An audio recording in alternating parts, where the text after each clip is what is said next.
Hey everybody, how you doing? This is Lewie.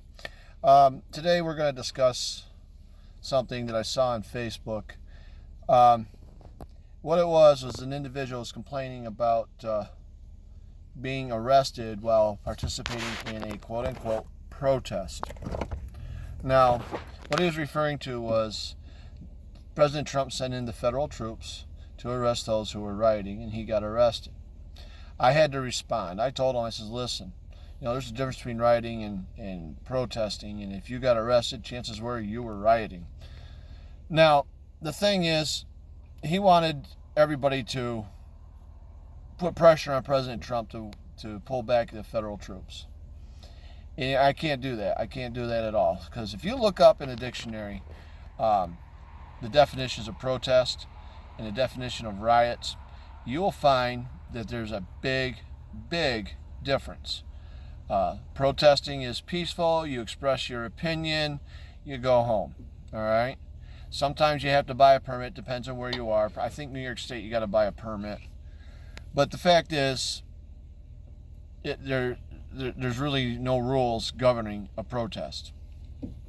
Rioting, there are lots of laws to get broke. There's destruction. That's called vandalism, theft, assault and battery. And sometimes somebody gets killed. So those are just 4 laws that get broken. And there's many more, I'm sure. I've never participated in a riot, but I know there's many more. Oh, by the way, Madison says hi. Say hi, Madison.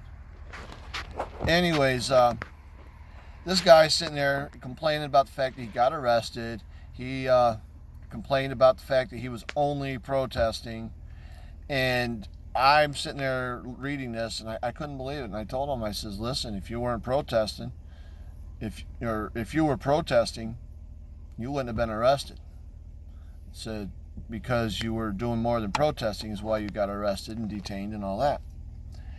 The thing is, he wants us to put pressure on Trump to pull his federal officers back. I'm going to go the other direction, and I'm going to take it a step further.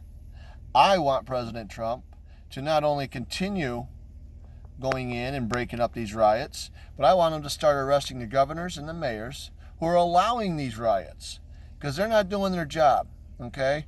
And he can start with Cuomo, because Cuomo has murder, as far as I'm concerned, manslaughter at the least, on him because of the way he handled the COVID virus, with putting people in nursing homes where our elderly are, where they were the people that were most susceptible to COVID, and he's putting these sick people in there, and he's not allowing anyone to ask if they were, what their COVID status was. He's putting them in there, and now all our elderly in the nursing homes are dying because of it. So as far as I'm concerned, that's manslaughter on Cuomo's part. De Blasio, the mayor of New York City, he needs to be arrested because he was right there helping him. His daughter too. And you got Ms. Littlefoot there in Chicago.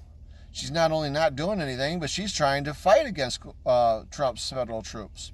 So what he needs to do is go in, take these governors out, arrest them, arrest the mayors and anybody else that's not doing their job. Because essentially what they're doing is they're accessories to these crimes. As far as I'm concerned, that would put a stop to it real quick, because once you get a few governors and a few mayors arrested, the rest are going to step up and say, hey, I got to do something. I can't sit back anymore. I don't want to be arrested. And I'll tell you right now, all this rioting would come to an end overnight. Easily overnight. I personally want to thank Donald Trump for putting the federal troops out there to put an end to it, even though he's only protecting federal buildings right now. I think he ought to extend that a little bit and protect businesses and homes. And let's talk about the McCloskeys real quick. Why are they being charged for protecting their home? They didn't fire a round, but they made sure that those who were armed knew they were armed as well. The people broke through their gate, were running all over their lawn. They had no idea what the intentions were. And after what's going on in the news with the riots and people getting hurt and yanked out of their cars and beat to a pulp, they had every right to defend themselves, and they did a good job of it. Even though Mrs. McCloskey was using a gun that was inoperable, that's okay. It still makes a great club. Anyways, our country is upside down right now, and we need to find a way to tip it right side up. We need us individuals who are just sitting back waiting for November. We need to start stepping up and saying, hey, enough's enough. Let's put an end to this. I don't want to say we need to go in armed, but we may have to.